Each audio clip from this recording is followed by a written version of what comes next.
जय हिंद दोस्तों, मैं मानिक नायक आप सबको अपने YouTube चैनल पे वेलकम करता हूं। आज हम लोग BPSC 70 प्रीलिम्स के रिगार्डिंग एडिटोरिया का 7500 सीरीज का सेट नंबर 7 को यहां पे डिस्कस करने वाले हैं। चलिए स्टार्ट करते हैं डिस्कस्शन को।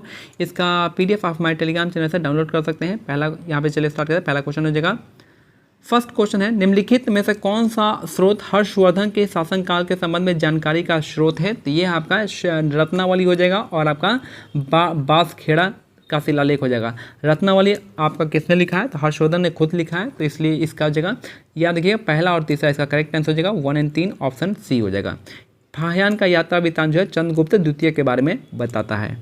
नेक्स्ट है, कौटिल्य ने अपनी पुस्तक अर्थशास्त्र में कानून के कितने स्रोतों का उल्लेख किया है? तो कानून के स्रोत जो है कितने हैं? 4 हैं।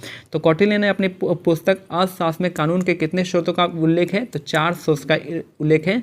और कौटिल्य को क्या कहते हैं? आपको कौटिल्य को चाणक्य कहेंगे, विष्णुगुप्त कहेंगे, ये दोनों नाम हैं।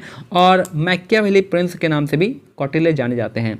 याद रखना है कि ये किसके टाइम में थे? चंद्रगुप्त मौर्य के टाइम में थे। और इनके टाइम में कौन आया था? मेगास्थनीज इनके दरबार में आया था, जो कि ग्रीक का था। नेक्स्ट है, निम्नलिखित में से किसकी शासन व्यवस्था गणतंत्रात्मक नहीं थी? तो याद रखना है मगध की जो है गणतंत्रात्मक नहीं थी, क्योंकि यहाँ पे राजाओं का शासन था। तो बाकी वैशाली के लिच्छियों में, कुशीनगर के मल में और कपिलवस्तु के साक्य में ये क्या था? आपका गणतंत्र व्यवस्था थी। और मगध में आपका राज्य व्यवस्था थी। नेक्स्ट है, भारतीय गुफा वास्तुकला के इतिहास के संबंध में निम्नलिखित कथनों पर विचार करना है। तो पहला आपका बादामी की गुफाएं जो है, बादामी की गुफाएं भारत की सबसे पुरानी नहीं है, आपका ये गलत है। बराबर चट्टानों को काट कर बनाई गई, याद रखिए सबसे पुराना कौन सा है? आपका भीमबेटका की गुफा है। ठीक है, तो पहला हो जाएगा भीमबेटका गुफा सबसे पुराना है, ये आपका गलत हो जाएगा। बराबर चट्टानों को काट कर बनाई गई गुफाएं मूल रूप से सम्राट चंद्रगुप्त द्वारा आजीविकों के लिए बनाए गए थे। ये भी स्टेटमेंट क्या है? गलत है। ये सिर्फ आजीविकों नहीं, आजीवक बस उसमें रहे थे, ये उनके लिए स्पेशली नहीं बनाया गया था। तो ये आपका दूसरा भी आपका गलत हो जाएगा। एलोरा में विभिन्न धर्मों के गुफाएं बनाया गया है। तो यहाँ पे 3 धर्म मिलते हैं, जैसे कि हिंदुइज्म हो गया, जैनिज्म हो गया, बौद्धिज्म हो गया। तो ये आपका ऑप्शन सी जो है यहाँ पे करेक्ट स्टेटमेंट है। तो कौन सा सही है? तो ऑप्शन 3 जो है यही आपका करेक्ट है। याद रखिएगा इनमें से कि सबसे पुराना गुफा कौन सा है? भीमबेटका की गुफा है। उसके बाद बराबर चट्टानों को काट के बनाया गया, ये सिर्फ और सिर्फ आजीवकों के लिए नहीं था, ये आपका गलत है। ये आजीवक बस उसमें रहने लगे थे। बाकी जो एलोरा में तीनों धर्म का दिया गया था। नेक्स्ट है, निम्नलिखित में से किसने अखिल भारतीय दलित वर्ग महासंघ की स्थापना की थी 1920 में? तो ये थे आपके भीमराव अम्बेडकर इसका करेक्ट आंसर, जिन्होंने मूक नायक भी लिखा था। इनकी मृत्यु 1956 में हुई थी, याद रखना है। फिर जो है ज्योतिबा फुले ने गुलामगिरी बुक लिखी है और सत्यशोधक समाज की स्थापना की थी 1873 में किया था ज्योतिबा फुले।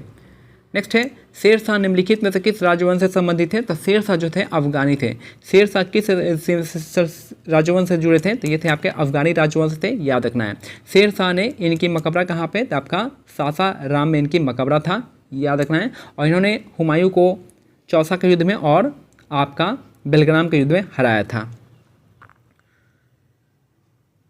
नेक्स्ट है, भारतीय रंगमंच में यवनिका का शुभारंभ किसने किया था? तो आपका यूनानियों ने किया था। यवनिका का जो शुभारंभ है यह आपका यूनानियों ने किया था।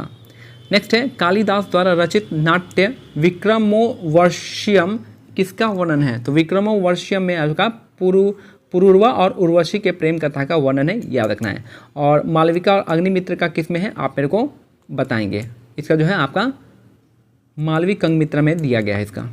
ठीक है, तो यहाँ पे मालवी कंगमित्र में आपका इसका दिया रखा है। बाकी पुरुवा और उर्वशी के प्रेम कथा विक्रमोर्वशीयम में दिया गया है। निम्नलिखित में से कौन सा जयप्रकाश नारायण से संबंधित नहीं है पूछा? तो ये आपका ये तो है संपूर्ण क्रांति, ये संबंधित है। तो बाकी ए वाला हम काट देंगे, इसमें काट देंगे, इसमें काट देंगे। तो हमारा ऑप्शन क्या है? BCD इसका करेक्ट आंसर हो जाएगा। शुद्धि आंदोलन संबंधित किससे हो जाएगा? अगर हिंदू का शुद्धि आंदोलन बात करेंगे तो ये हो जाएंगे आपके हिंदू के लिए कौन सा? आर्य समाज, जो कि दयानंद सरस्वती। अगर मुस्लिम के लिए बात करेंगे तो हो जाएगा अलीगढ़ मूवमेंट, जो कि आपका सर सैयद अहमद खां का हो जाएगा। महात्मा गांधी द्वारा 1918 में खेड़ा जिले में किसानों के लिए एक सत्याग्रह का आयोजन किया गया था। इस सत्याग्रह की प्रमुख मांग क्या थी? तो इस सत्याग्रह का प्रमुख मांग जो आपका बीज के लिए नहीं था, सिंचाई के लिए भी नहीं था और स्वास्थ्य के लिए भी नहीं था। यह था आपका राजस्व संग्रह में छूट के लिए था। कब आया था? गांधी जी सबसे पहले आए थे तो केक खाए थे, यानी सबसे पहले चंपारण, फिर अहमदाबाद मिल स्ट्राइक और यहाँ पे आपका खेड़ा हो जाएगा। नेक्स्ट है, निम्न में से किसने स्वदेश बंधु समिति का गठन किया था? स्वदेश बंधु समिति जो आपका अश्विनी कुमार दत्त इसका करेक्ट आंसर हो जाएगा। स्वदेश बंधु समिति अश्विनी कुमार दत्त इसका करेक्ट आंसर हो जाएगा। नेक्स्ट है, हम महारानी और सिर्फ महारानी की रैयत होना चाहते हैं, यह कथन किस विद्रोह से संबंधित है? यह विद्रोह है आपका पवना विद्रोह, जो कि बंगाल में हुआ था। हम महारानी और सिर्फ महारानी की रैयत होना चाहते हैं, पवना विद्रोह का था और ये बंगाल में हुआ था। वाकाटक वंश के किस शासक ने 4 अश्वमेध यज्ञ, एक वाजपेयी यज्ञ तथा अन्य वैदिक यज्ञों का अनुष्ठान किया था? ये थे परवरशेर वन हो जाएंगे। परवरशेर वन जो आपका 4 अश्वमेध यज्ञ, एक वाजपेयी यज्ञ और अन्य वैदिक यज्ञों का अनुष्ठान किए थे, परवरशेर वन हो जाएंगे। कौन से वंश से थे? तो वाकाटक वंश से थे। वाकाटक वंश ने किसको हराया था? यह आपको हराया था, सातवाहन को हराया था। नेक्स्ट है, सचिंद्र नाथ सन्याल द्वारा किस स्थान पर अनुशीलन समिति की स्थापना 1913 में की थी? अनुशीलन समिति की स्थापना 1913 में कहाँ पे हुआ था? तो ये था आपका पटना में। किसने किया था? सचिंद्र नाथ सन्याल ने किया था। तो सचिंद्र नाथ सन्याल ने अनुशीलन समिति की स्थापना 1913 में पटना में की थी।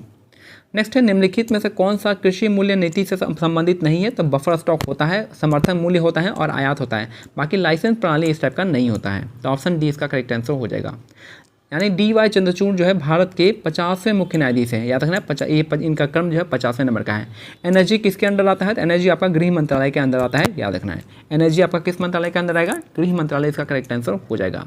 आर्टिकल 368 में बताना है कि संशोधन प्रक्रिया के संदर्भ में कौन सा कथन पे विचार करना है, कौन सा कथन यहाँ पे गलत है।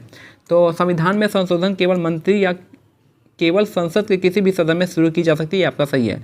ये जो है संसद के किसी भी सदन में स्टार्ट हो सकता है, चाहे लोकसभा हो चाहे राज्यसभा हो। तो पहला आपका स्टेटमेंट सही है, तो पहला ये कट गया, ये भी कट गया। 2 और 4 सही है। 3 नंबर देखना है कि 3 नंबर सही है गलत। तो 3 नंबर, विधेयक को पेश करने के लिए राष्ट्रपति की पूर्व अनुमति की आवश्यकता नहीं होती। तो यह भी आपका स्टेटमेंट क्या है? सही है। तो हमारा 3 नंबर भी सही है। तो हमारा कौन सा ऑप्शन आ जाएगा? 2 और 4 जो है गलत है। ऑप्शन डी इसका करेक्ट आंसर हो जाएगा। तो 18 का हो जाएगा हमारा कौन सा? 18 का डी हो जाएगा। नेक्स्ट है, राष्ट्रीय अनुसूचित जनजाति आयोग के अध्यक्ष और उपाध्यक्ष के अतिरिक्त सदस्यों की कुल संख्या कितनी होती है? तो सदस्यों की कुल संख्या 3 होती है, याद रखना है। राष्ट्रीय अनुसूचित जनजाति आयोग के अध्यक्ष और उपाध्यक्ष के अतिरिक्त सदस्यों की कुल संख्या कितनी होती है? 3 होती है। भारत के नियंत्रक महालेखा परीक्षक अधिकतम कितने वर्षों के लिए अपना पद धारण कर सकते हैं? तो ये आपका 6 वर्ष इसका करेक्ट आंसर हो जाएगा। कैग का जो आर्टिकल है, आर्टिकल 148 में आता है। इसकी जो अपॉइंटमेंट करता है आपका, कौन करता है? कैग का अपॉइंटमेंट जो है प्रेसिडेंट करते हैं। पहले कैग कौन थे? पहले कैग जो थे आपके एडवर्ड डूमर थे। एडवर्ड डूमर जो है पहले कैग थे। नेक्स्ट है, निम्नलिखित में से कितनी रियासतों 15 फरवरी 1948 को सौराष्ट्र संघ में मिल गई थी? तो सौराष्ट्र संघ में 1948 में 222 रियासत जो है मिल गई थी। नेक्स्ट है, निम्नलिखित पर विचार करना है यहाँ पे। तो कौन सा कथन सही है बताना है। तो पहला होगा, पृथ्वी की सबसे ऊपरी परत भूपर्पटी है जो सभी परतों में सबसे पतली होती है। तो ठीक है, क्रस्ट जो है सबसे पतला होता है, ये आपका स्टेटमेंट सही है। महाद्वीपीय परत समुद्र परत से तुलना में कम घनी होती है और क्योंकि समुद्री परत बेसाल्टिक चट्टानों से बनी होती है। सही बात है कि समुद्री परत जो है बेसाल्टिक चट्टानों से बनी होती है, इसलिए इसका डेंसिटी क्या होता है? हाई होता है। तो 1 और 2 इसका करेक्ट आंसर हो जाएगा। 1 और 2 इसका करेक्ट आंसर हो जाएगा। ये नेक्स्ट है, भारत में लिग्नाइट का सबसे बड़ा उत्पादक राज्य है तमिलनाडु। तमिलनाडु का कौन सा रीजन हो जाएगा? नेवेली। नेवेली में भारत का लिग्नाइट का सबसे बड़ा उत्पादक हो जाएगा तमिलनाडु। नेक्स्ट है, निम्नलिखित में से भारत का कौन सा राज्य अपनी सीमा 3 देश नेपाल, भूटान और चीन से साझा करता है? तो ये हो जाएगा एकमात्र राज्य का सिक्किम, इसका करेक्ट आंसर हो जाएगा। तो सिक्किम जो है 3 कंट्री से साझा करता है। माफिक लावा के बारे में कौन सा कथन जो है विकल्प सही है? तो इसमें जो है 40 से 45 से 52% तक यहाँ सिलिका होता है। तो माफिक लावा के बारे में आपका यहाँ पे 45 से 52% तक सिलिका होता है। स्थिर धारा वाली परिनालिका का उपयोग किस रूप में किया जाता है? तो इसका उपयोग हम किस में करते हैं? ये है आपका निरंतर चुंबकीय क्षेत्र के स्रोत में करते हैं। तो स्थिर धारा वाली परिनालिका का उपयोग हम निरंतर चुंबकीय क्षेत्र का स्रोत में करते हैं।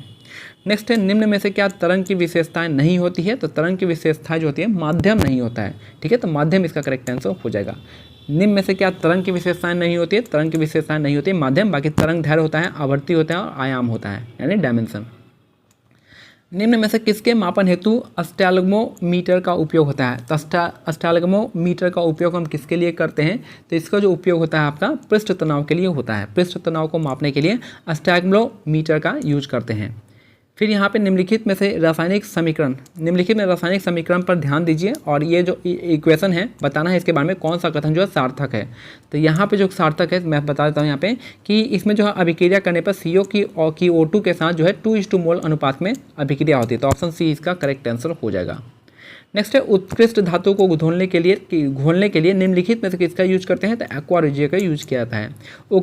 उत्कृष्ट धातु को घोलने के लिए एक्वा रेजिया का उपयोग करते हैं। क्वेश्चन है हमारे, शेविंग क्रीम की मृदुता किसके द्वारा संवर्धित की जाती है? तो पोटेशियम कार्बोनेट इसका करेक्ट आंसर हो जाएगा। शेविंग क्रीम की मृदुता जो है किसके द्वारा संवर्धित की जाती है? तो पोटेशियम कार्बोनेट इसका करेक्ट आंसर हो जाएगा। फिलोसफर उल का जो है होता है आपका जिंक ऑक्साइड को कहते हैं। फिलोसफर उल किसे कहेंगे? जिंक ऑक्साइड को कहेंगे, याद रखना है।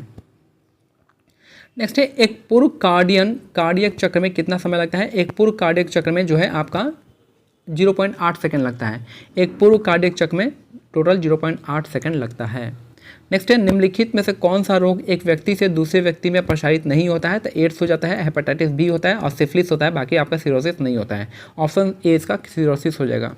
किस विटामिन को फॉलिक एसिड के रूप में जानते हैं? फॉलिक एसिड को हम विटामिन B7 को बायोटिन के नाम से जानते हैं, विटामिन B5 को पेंटाथोनिक एसिड के नाम से जानेंगे और विटामिन B2 को किस नाम से जानेंगे आप मेरे को कमेंट सेक्शन में बताइएगा, इजी है। और विटामिन B9 को हम क्या कहते हैं? फॉलिक एसिड के नाम से जानते हैं।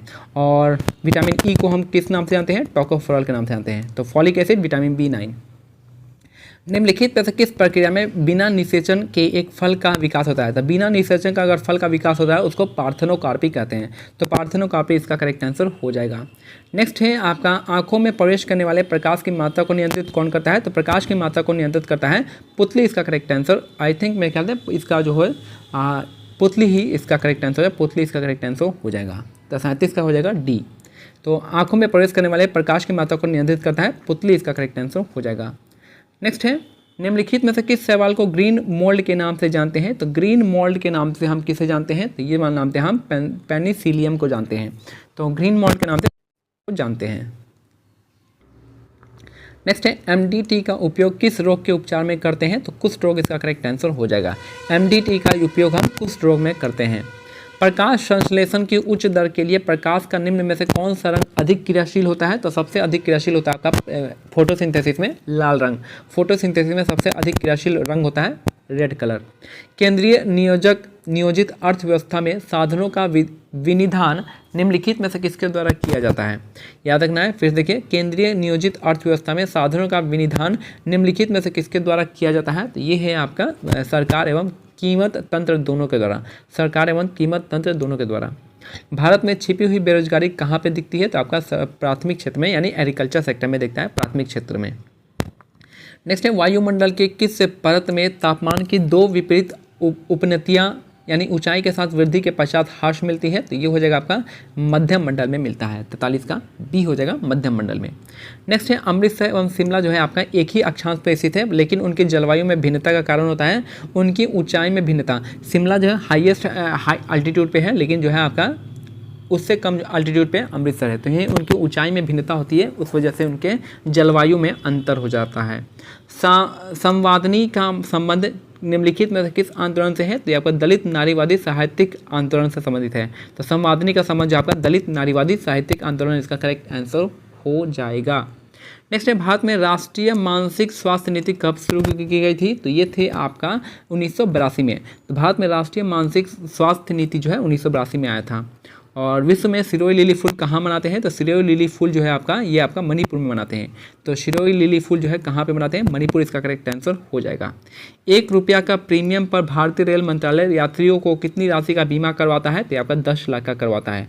1 रुपये के प्रीमियम पर भारतीय रेल 10 लाख का बीमा करवाता है। बेसबॉल किस खेल से संबंधित है? तो बेसबॉल जो संबंधित है आपका क्रिकेट से। बेसबॉल जो है आपका क्रिकेट से संबंधित है। और लास्ट है कार्बन डेटिंग व्यवस्था का सर्वप्रथम विचार किस समझौते में किया गया था? तो क्योटो प्रोटोकॉल, इसका करेक्ट आंसर हो जाएगा। क्योटो प्रोटोकॉल कब था? 1997 हो जाएगा। याद रखना है, क्योटो प्रोटोकॉल में आपका कार्बन डेटिंग व्यवस्था का सर्वप्रथम विचार किया गया था। तो ये हमारा आज का सेट जो है कंप्लीट होता है। मिलते हैं अगले सेट में, तब तक के लिए क्या करना है, टेलीग्राम चैनल का लिंक जो है डिस्क्रिप्शन में दिया गया, आप वहाँ पर ज्वाइन कर सकते हैं और PDF को डाउनलोड कर सकते हैं। जय हिंद, जय भारत, धन्यवाद।